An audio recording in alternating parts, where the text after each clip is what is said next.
नमस्कार दोस्तों, मैं कुंदन पांडे आप सबों का एक बार फिर से स्वागत करता हूं आपके अपने चैनल मैथ्स मंत्रा में। हमने पिछली कक्षा में सभी संख्याओं के बारे में जाना, जैसे natural number, whole number, integers, prime number, rational number, irrational number आदि। अब हम सभी संख्याओं के बारे में जानेंगे कि कोई भी संख्या बनता कैसे है। हम नंबर के बारे में चर्चा करते हैं। संख्या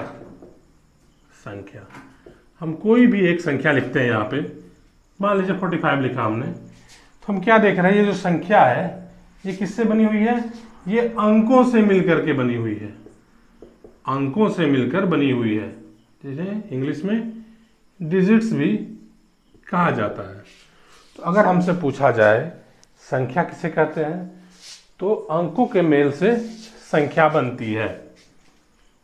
ठीक है, अब हम संख्याओं के कुछ मान के बारे में बात करेंगे, उनके स्थान के वैल्यूज़ के बारे में बात करेंगे कि किस स्थान का मान कितना होता है। हम एक संख्या लिखते हैं, मान लीजिए 5 4 3 6। ठीक है, तो ये जो दाहिने से पहली संख्या है, पहला अंक है, दाहिने से पहला अंक, ये आपका वंस प्लेस कहलाता है, इकाई का स्थान कहलाता है। दूसरे को हम टेंस प्लेस कहेंगे, दहाई, हिंदी में से दहाई का स्थान कहा जाता है। तीसरे को हंड्रेड्स प्लेस, सैकड़े, सैकड़ा का स्थान कहा जाता है। इसी तरह चौथे को थाउजेंड्स प्लेस या हजार का स्थान कहा जाता है। अब इन स्थान का मान क्या होता है वो सब तो हमने जान लिया। अब हम जानेंगे इन्हें के एक्सप्रेशन के बारे में। जब आपने पिछले क्लासों में, छोटे क्लासों में पढ़ा होगा, नंबरों को एक्सपैंड करना, एक्सपैंड कैसे करते हैं, चलिए इसे देखते हैं। आपने देखा होगा कि बच्चों क्लास 1 या 2 में अधिकतर छोटे बच्चे पढ़ते हैं ऐसे, कि इस संख्या को हम ऐसे भी लिख सकते हैं, 5000 जोड़ 400 जोड़ 30 जोड़ 6। ऐसा क्यों लिखते हैं? कि जो 5 है मेरा, ये 1000 के स्थान पर है, इसलिए 5 को 1000 से गुणा कर दिया। वैसे ही 4 सैकड़ा के स्थान पे है, तो 4 को 100 से गुणा कर दिया। वैसे ही 3 जो है वो दहाई के स्थान पर है, इसलिए इसे 10 से गुणा कर दिया, और 6 को 1 से गुणा कर दिया। इस तरीके से हम सभी इन संख्याओं को एक्सपैंड कर सकते हैं, बड़ा करके लिख सकते हैं। ठीक है, अब हम संख्याओं के कुछ मानों के बारे में जानेंगे। आप में से कुछ लोग जानते भी होंगे, कुछ लोगों ने सुन रखा होगा। एक होता है प्लेस वैल्यू। ठीक है, जिसे हिंदी में स्थानीय मान भी कहा जाता है, स्थानीय मान। और एक होता है फेस वैल्यू। फेस वैल्यू, जिसे कि डिजिट वैल्यू के नाम से भी जानते हैं हम सभी, डिजिट वैल्यू। तो डिजिट वैल्यू या फेस वैल्यू क्या होगा? अगर हम पूछते हैं कि इस दी गई संख्या में, ये जो संख्या यहाँ दी गई है, इसमें 4 का डिजिट वैल्यू क्या होगा, तो क्या हम देख रहे हैं 4 का डिजिट वैल्यू या फेस वैल्यू, किसी भी अंक का जो लिखा हुआ है बस सेम टू सेम हम लोग यहाँ पे उतार देंगे। तो अगर हम फेस वैल्यू का बात कर रहे हैं या डिजिट वैल्यू का बात कर रहे हैं यहाँ 4 का, तो ये क्या हो जाएगा, 4 ही हो जाएगा। उसी तरीके से हम लोग स्थानीय मान का अगर बात कर रहे हैं तो क्या लिखेंगे हम, 4, और किस स्थान पर है ये, देखिए इकाई, दहाई, सैकड़ा, तो 100 से गुणा कर देंगे इसे। तो स्थानीय मान कितना हो गया 4 का, 400। ठीक है, ये हमने संख्याओं के बारे में जान लिया, संख्याओं का इंट्रोडक्शन हमें मिल गया। अब आगे चलते हैं।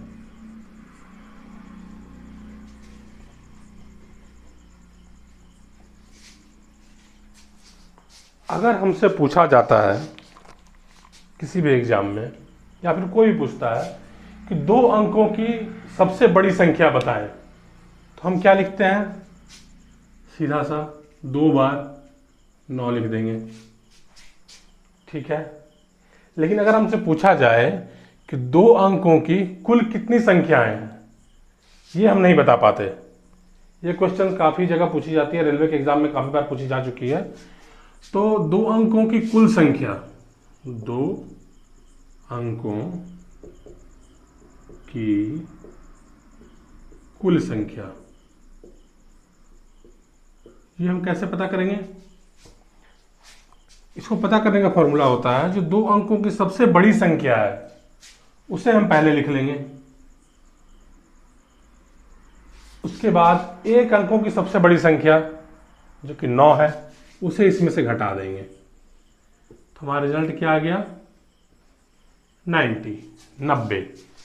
अर्थात हमारे पास 2 अंकों की कुल कितनी संख्या है? 90 है। ठीक है, इसी तरीके से अगर पूछा जाता है कि 3 अंकों की कुल संख्या, 3 अंकों की कुल संख्या, तो क्या करेंगे हम इसमें? 3 अंकों की सबसे बड़ी संख्या लिखेंगे सबसे पहले, 999 माइनस क्या करेंगे इसमें? 3 अंकों की संख्या इससे 1 कम, 2 अंकों की सबसे बड़ी संख्या इसमें से घटा देंगे। हमारा उत्तर क्या आ जाएगा? 900।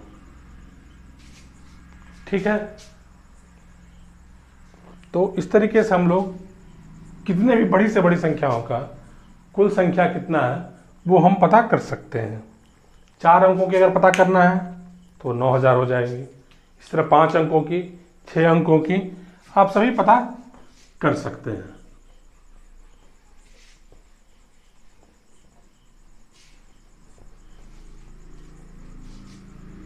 अभी तक हमने संख्याओं के बारे में जाना, उनके स्थानीय मान के बारे में जाना, फेस वैल्यू के बारे में जाना, प्लेस वैल्यू के बारे में जाना, बड़ी संख्या के बारे में जाना, कितनी संख्याएं हैं टोटल किसी भी अंक की, उन्हें कैसे निकालेंगे, ये जाना।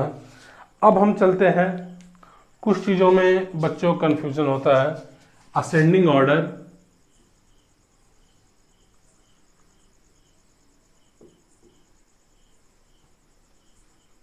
और दूसरा है डिसेंडिंग ऑर्डर।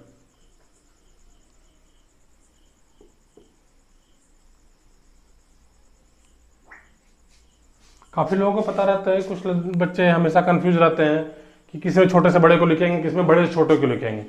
तो जिन्हें इंग्लिश पता है वो डिसेंडिंग का मतलब समझ जाते हैं। क्या डिसेंडिंग का मतलब? क्या?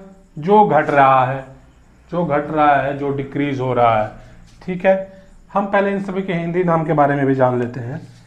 हिंदी में असेंडिंग ऑर्डर को आरोही क्रम भी कहा जाता है, आरोही क्रम, या कुछ लोग इसे बढ़ते क्रम भी कहते हैं, बढ़ते क्रम, बढ़ते क्रम। ठीक है, वैसे ही डिसेंडिंग ऑर्डर का नाम है अवरोही क्रम, अवरोही क्रम या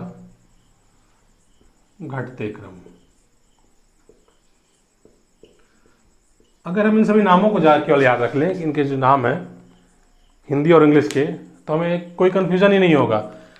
अवरोहन, अवरोहन का मतलब क्या? उतरना। तो हम सीधी जानेंगे किसी सीढ़ी से हम क्या कर रहे हैं? उतर रहे हैं, घट रहे हैं। मतलब कि क्या?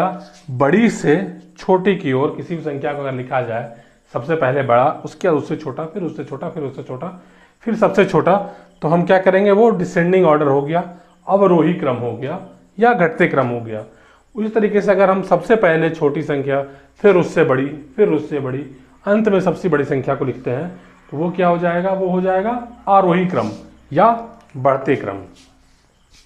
अब हमसे बात करते हैं कि दी गई संख्याओं से सबसे बड़ी संख्या या छोटी संख्या कैसे बनाते हैं। काफी बार एग्जाम में यह भी पूछा जाता है कि हमारे पास कुछ संख्याएं दी गई हैं 7, 9, 6, 2, 5, 4। अब बोलता है इनके कॉम्बिनेशन से जो सबसे बड़ी संख्या बनने वाली है वो लिखिए। ठीक, क्या करेंगे हम इसमें, सबसे बड़ी जो संख्या बनने वाली है, सबसे बड़ी जो संख्या बनने वाली है उसमें क्या करेंगे हम, देखेंगे जो सबसे बड़ी संख्या उसको सबसे पहले 9, उसके देखेंगे 9 छोटी क्या है 7, उसके बगल में 7, इसके बाद 6, फिर 5, फिर 4, फिर 2। ठीक है, उसी तरीके से इन्हीं संख्याओं से मिलकर बनने वाली सबसे छोटी संख्या क्या होगी, बस इसको उल्टा करके लिख देंगे हम 2, 4, 5, 6, 7, 9।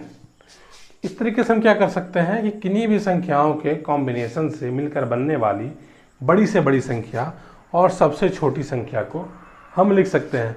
अब इससे रिलेटेड प्रश्न क्या आता है, इतना इजी प्रश्न तो पूछेगा नहीं, यह पूछता है कि इन सभी संख्याओं के मेल से बनने वाली सबसे बड़ी संख्या तथा सबसे छोटी संख्या के योग को ज्ञात करें या फिर उनके अंतर को ज्ञात करें। तो क्या करेंगे हम, ऐसे ही इन दोनों संख्याओं को लिखेंगे, अगर योग पूछ रहा तो जोड़ देंगे और अगर अंतर पूछ रहा है तो घटा देंगे। आज के लिए क्लास को यहीं पे विराम देते हैं, आगे की पढ़ाई आगे किया जाएगा। तब तक के लिए धन्यवाद। आप सभी स्वस्थ रहें, कुशल रहें और अच्छा परफॉर्म करें। धन्यवाद। तो मैंने पॉज भी नहीं किया।